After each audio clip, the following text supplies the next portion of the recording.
আমার গাছের থেকে আজকে আমি বরবটি পেরে নিলাম। তো গাছ দেখো আমার গাছে অনেকগুলো বরবটি ধরেছে, তো এগুলো আমি আজকে ভাজি করব। দেখো কুটে নিয়েছি, এর সাথে কিছু আলু মিক্স করে দেবো।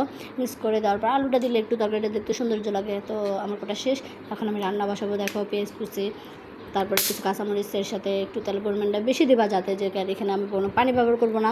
তো এখানে কিছু রসুন বাটা, তারপরে কিছু জিরা বাটা আমি গুঁড়া ব্যবহার করি, আমি যেহেতু গুঁড়ো ব্যবহার করছি।